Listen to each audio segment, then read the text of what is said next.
you, Hami and Lauren, for doing this webinar with me. Um, well, today we're going to talk about making the best of the circuit breaker for students who are stuck at home, any students who are stuck globally, and what they can do at this point in time to maximize their opportunities and stand out in their college or university applications.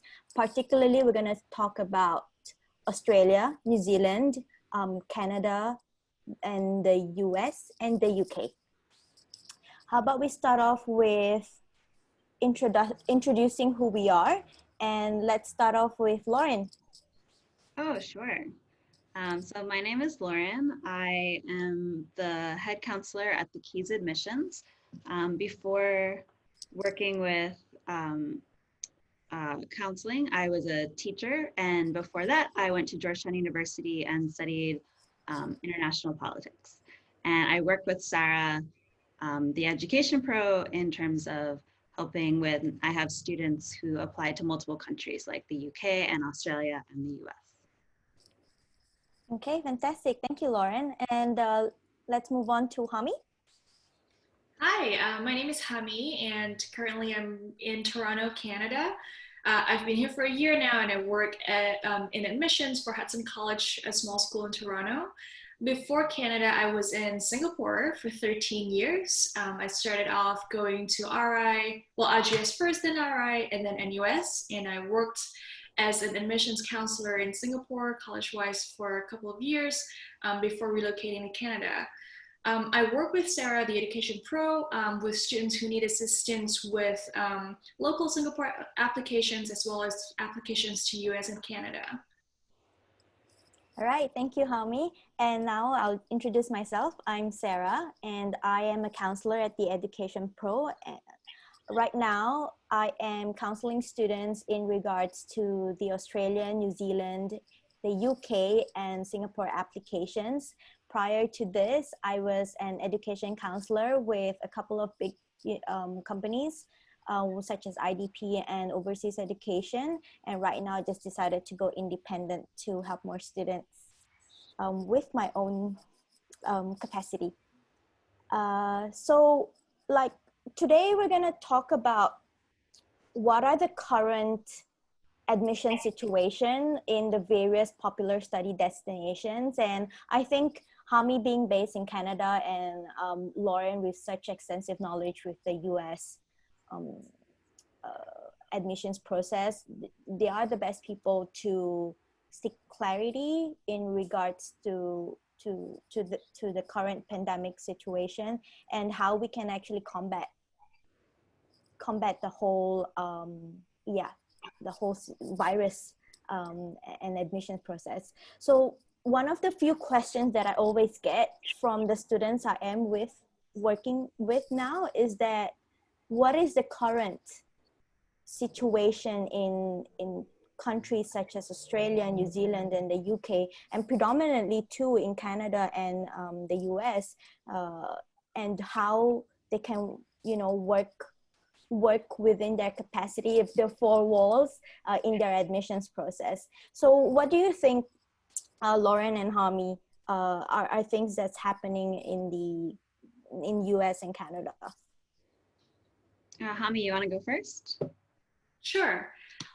Yeah, so in Canada, things are, well, we're still working from home for the working adults mainly, and they have just recently start to open up businesses, but nothing is back to normal yet, and we don't foresee everything coming back to normal anytime soon. Schools, so kindergarten to grade 12 are closed for the rest of the school year, which ends in late June. And we don't know what September will look like for the new school year. A few universities have already announced plans to go online in the fall, if not entirely, then with a majority of their classes. So some universities that my students are interested in, like McGill in Montreal or University of British Columbia in Vancouver, they have already announced pretty concrete plans to be online, especially for classes or lectures that usually draw a lot of students. Some universities, such as University of Toronto, have not really announced any plans yet, and that is completely understandable because the province of Ontario, which is where I am, has the highest number of universities in Canada, but also has been the hardest hit by COVID-19. So they are understandably very careful about announcing any plans that have to do with opening up or staying closed come September. And yeah, so as of today, we are halfway through stage 1 of reopening in Ontario, and more information is to come at the end of this phase, which should be in a week or so. And it's been a very uncertain time for not only for international students looking to go to Canada, but also for domestic students in Canada as well, because June 1st is the deadline for them to accept offers from many universities. And with nobody knowing whether or not they will be taking classes online or on campus, many things remain unknown at the point where they have to make a decision as to where to go for university. And what's it like in the US, Lauren? The US, the fact that the United States is so big, so really all of these policies and all these ideas vary, state by state. So, and even sometimes city by city. So you really have to look at each college individually to kind of determine what is going to happen. And a lot of them haven't made their announcements yet, just because the situation in the US is a lot more uncertain. So the situation in the US is similar to the situation in Canada in a lot of ways, especially the way it is in Ontario, because it really varies state by state and even city by city in terms of what schools are going to reopen and which schools aren't. But generally, most schools, I think, have looked at their finances and they need to reopen in the fall in order to be sustainable. So what they've done is they are putting into place a shortened semester or a partially at-home semester. And so what that would look like is normally students have a break in October. So stop the semester, or at least send everyone home at Thanksgiving, which in the US is in late November, not the way it is in Canada. And send everyone home to finish the semester online, which would end in mid-December. So just those last couple weeks would be at home. And that will minimize, students going home and coming back, bringing or spreading the virus around. Another thing that they're going to be doing is, once they're on campus, is you're going to have a combination of online and offline classes. So you might, have a class that's split into two, and half the class is online on Tuesdays and the other half of the class is online on Thursdays.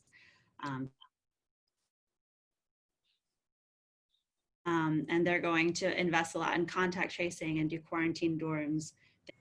So the last thing is in terms of international students, and Hami, maybe you could touch on this as well. But I think schools are going to be a lot more flexible with their start times and even giving them the option to do their classes online, because, getting a visa might be difficult right now. Certainly air travel is challenging. So it's not that they wouldn't accept any international students. That's definitely not going to happen. But they are going to be more flexible for them, which is nice because of the difficulties with air travel and visa at this time. Yeah, definitely. I mean, no universities here have announced anything concrete yet, but I expect if they do want their international students to be able to attend, because let's be honest, it's a big source of income for them, then they need to make some kind of accommodations. I know that in a lot of countries, visa offices are not even open now for Canada. So the process of application is going to be much longer than expected. And students can't attend classes at most universities in Canada, even online, without a proper study permit. So there has to be some kind of accommodations made for international students once they realize that these restrictions are going to prevent students from arriving in Canada in time. Mm. Yeah, and actually for Australia and New Zealand, it's I think we're doing a good job in flattening the curve. Both countries have began easing their restrictions and are discussing the possibility of a COVID-safe travel zone between them. Right now, current students are still pursuing their programs digitally. So I have a large number of students who have decided to fly back to their home country to continue their education digitally, while I have also a handful of students who decided to stay back in Australia and New Zealand because they think that they are safe staying over there, and much more than coming back to Singapore, because once you're at the airport, you never know what you might bring back home. So so right now, if they are stuck in the country that they are studying in, they are able to return back on campus under strict social distancing measures. But those who have decided to come back to Singapore, at least, or their home country, they will not be able to fly back to Australia or New Zealand, although there are plans to relax the rules, but nothing is confirmed yet. However, for this coming July intake and October intake, which is mostly for foundation students, it's still business as usual. So most higher education institutions are still aggressively recruiting. So no one is telling you that you can't study for this coming intake. You can. However, it's more or less consistent with all the institutions, and that is most of the programs are going to be done online.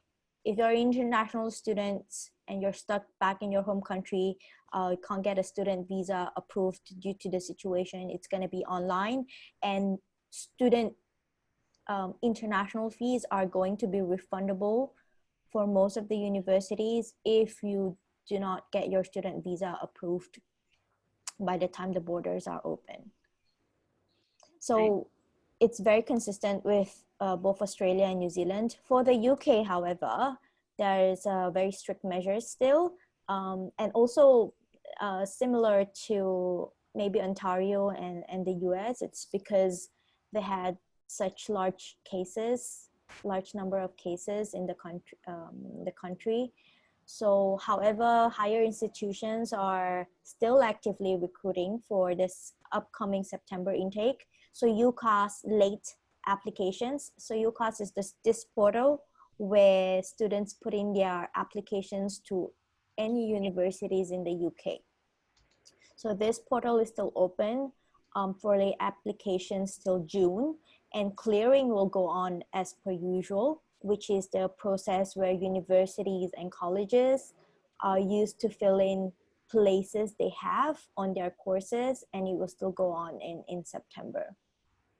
So no official announcement yet as to whether classes will be online or on campus come September, but yeah, no tuition fee refund. Yeah, unlike the Australia and New Zealand. Yeah, I don't think there's going to be a tuition refund for the US either. Yeah, For students who've already started. Yeah, I think the rules are, at the moment, for Australia and New Zealand, there are universities who are already firmed that they will give tuition fee refunds, but some of them are still seeing how things play out. They're sticking to their current refund policies, where if you start the program, you're only entitled 50% refund before the census date, or no refund at all if you have continued the whole semester. So yeah, but that's what I think they're trying to do differently, and to attract students to still come and study in their institutions. So I hope that gives everyone a better understanding of what's the current situation for majority of the study destination programs. Hami and Lauren, do you have anything to add on this point?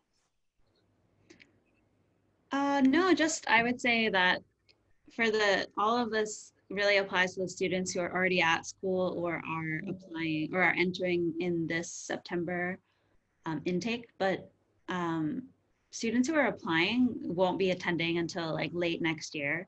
So the situation is very different for them. So you'll know a lot more by the time you hear your results next year than you do now in terms of what your schools are going to do in terms of the virus protection. We don't have any questions. Okay. So yeah, with that being said, we would really love to help students who are struggling at the moment. It's very trying times and we want to extend our help. We are offering a free bespoke counseling session for anyone who may need some guidance at this point in time. So I've put up a link here for you to fill up an interest for a consultation here. So I know that a few of you are fellow admissions counselors. So we're happy for you to share this link to your school students. If you feel that you as a counselor is unable to take in too many students at one go, we are happy to take that load off you and help you out at this period of time. So yeah, feel free to share this link. I will send an email later on.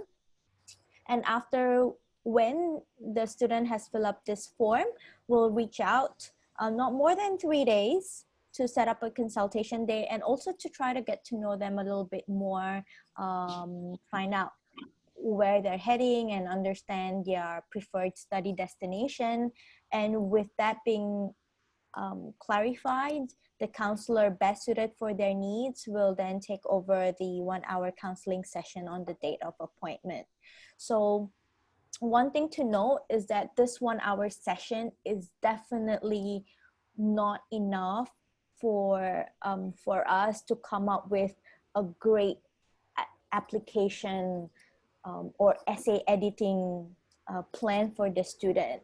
But what we can do, what we can achieve in this 1 hour session is really to have a skeleton of or guideline for a student to undertake that is really bespoke for them. For example, if they need help with the essay, the counselor can't edit their essay, but what the counselor can do is to look through and come up with suggestions of what they can do to make it more powerful and also more entertaining for what we perceive the admissions counselors of institutions would really, you know, like to hear. So, and same thing for if you're looking at Australia or New Zealand or the UK, which is more academic focus, what we can do with them is really identify maybe what type of universities they'll be eligible for depending on the preferred program that they're looking at. For Canada, I think it's the same, isn't it, Hami? Looking through their grades and see which is a good university. Yeah, so grades definitely play a very important factor. Another thing that some of my students are concerned about is so weather is one thing, especially for students coming from countries like Singapore where it's sunny and nice all the time. Sometimes they get a little bit wary about going to say Montreal where the winter can get to minus 35. And another thing is also the location of the university. So what kind of big cities are around and how easy it would be for them to say find internships. It really depends on the industry they want to be in. So there are quite a few factors to consider when you're looking at a big country like Canada. Yeah, for sure. even for Australia, which is a continent by itself, and more so for the US, which is very challenging, isn't it, Lauren? Yeah, the US has about 2,000 universities that are four-year universities. Um, so it can be a little bit overwhelming for international students sometimes to figure out, what the right schools are. But, you can definitely work on figuring out your, educational goals and move from there to figure out the right climate, the right school size, the environment for you, things like that. So that's how I help my students with that process, the shortlisting process. Yeah, that's fantastic. So, hearing from all these counselors, including myself, would like to. I would say that this session, this free bespoke counseling session, will definitely give clarity to students we are helping of what they can do to and to make their application more powerful before submitting. But what we cannot do is to guide them step by step to, towards the application process, because 1 hour is definitely not enough to do so. Some students are happy with the 1 hour and most of them can run by themselves after. But for those who need more sessions, we're happy to speak to these students if they want to know more about our services. Yeah. So, and anything else to add, Lauren and Hami, No, I before we end off the session? think we're good. Yeah. Yes.